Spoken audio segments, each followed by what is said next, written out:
दोस्तों, आज मैं जो आपको बताने जा रहा हूँ वो कोई कहानी नहीं है, बल्कि एक ऐसा राज है जो गांव के हर बुजुर्ग लोग भी खुले में नहीं बताते।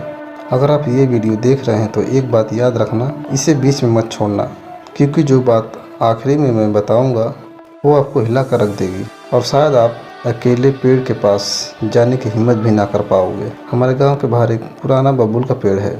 लोग कहते हैं उस पेड़ के नीचे अजीब आवाज़ें आती हैं, जैसे कोई धीरे धीरे रो रहा हो, और कई बार लोगों ने वहाँ पर परछाइयाँ भी देखी है।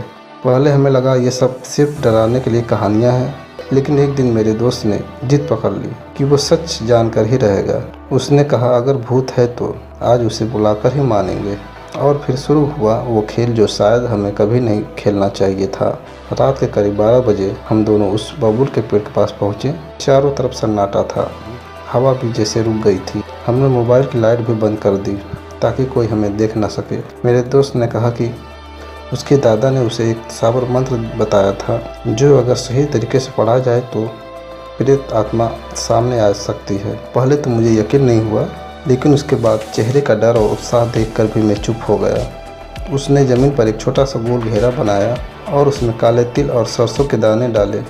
फिर उसे धीरे धीरे मंत्र बोलना शुरू किया। ओम नमो आदेश गुरु का, बाबुल वृक्ष में वास जो करे प्रेत आत्मा प्रकट हो, मेरे समक्ष आ जा, आ जा, अभी के अभी मेरी आवाज़ सुनकर आ जा। जैसे ही उसने ये मंत्र 11 बार पूरा किया, अचानक उसे ठंडी हवा चलने लगी। मेरे हाथ पैर कांपने लगे। मुझे लगा कोई हमारे पीछे खड़ा है, लेकिन जब हमने पलट कर देखा तो वहाँ कोई नहीं था। तभी पेड़ की टहनियाँ अपने आप हिलने लगी, जैसे कोई उन पर बैठा हो। और फिर एक अजीब सी आवाज़ आई जो इंसान की नहीं लग रही थी। मेरे दोस्त ने डरते हुए फिर से मंत्र दोहराया और इस बार वो आवाज़ और तेज़ हो गई। अब मुझे साफ महसूस हो रहा था कि हम अकेले नहीं हैं, कुछ है जो हमें देख रहा है।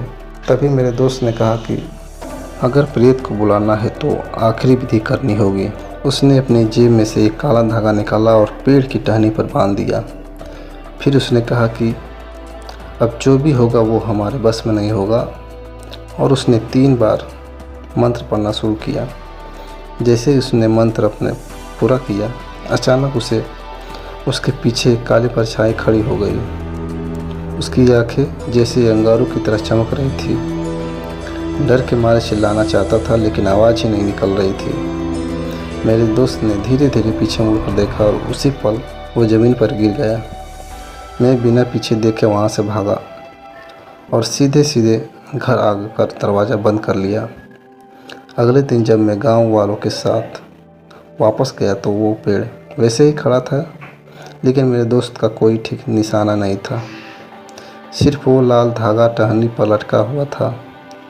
तब गांव के बुजुर्गों ने हमें बताया कि बबूल का पेड़ खाली नहीं होता, उसमें कई भटकती हुई आत्माएं वास करती है, और जो भी उन्हें बुलाने की कोशिश करता है वो खुद उनकी दुनिया का हिस्सा बन जाता है।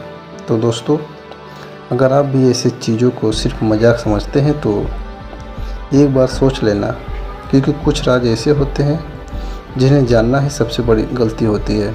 अगर आपको ये वीडियो यहाँ तक डराए रखा है तो चैनल को सब्सक्राइब जरूर करना, और कमेंट बताइए क्या आप कभी ऐसी जगह गए हैं जहाँ आपको लगा हो कि आप अकेले नहीं।